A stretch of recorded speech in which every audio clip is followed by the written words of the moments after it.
Okay, so we are looking at, sorry, let me go back here. We're looking at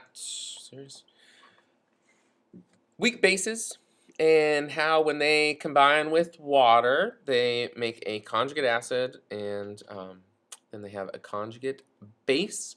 Okay, and it's a weak base is going to produce OH minus ions in solution. So when you write an equilibrium expression, and this example is in your textbook and all of the signs are totally wrong.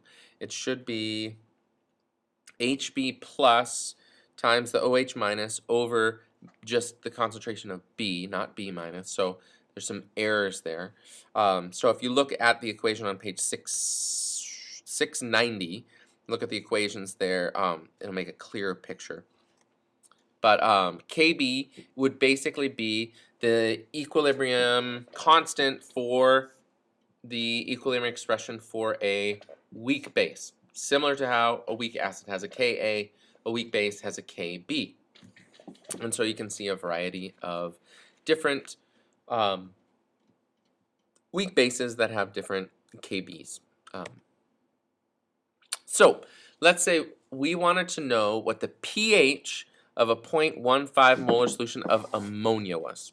So ammonia combines with water, it produces ammonium ions and OH minus ions. So we write our expression and we know, you can just look up in the table, the Kb value for ammonia.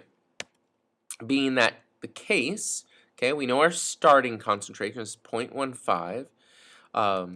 And we know that we want to know the concentration of our products. And we do that same little trick where we subtract the X, but assume that, well, for the most part, it's pretty small. So we are going to assume that the concentration of ammonia is negligible. So we can keep the value the same, which just makes the math a little bit easier, a little bit quicker.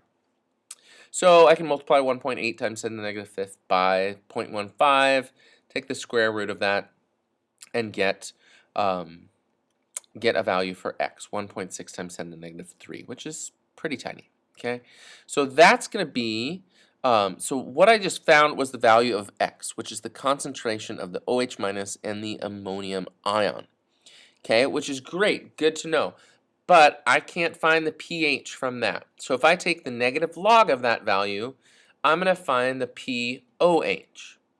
And if I know the pOH, then I can subtract the pOH from 14 to get the pH, which would be 11.2. And now I have found the final answer. I've found what the pH of this solution is.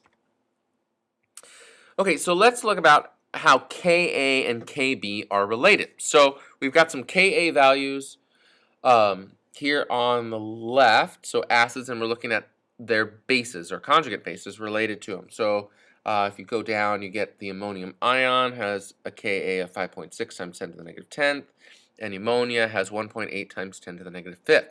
Now if you look at these two values, if you were to multiply them together, you end up getting the equilibrium constant for water, that 1 times 10 to the negative 14th. So they are related. They're the relationship, the Ka and the Kb of a weak acid and its conjugate base, or a weak base and its conjugate acid, is related to the Kw value.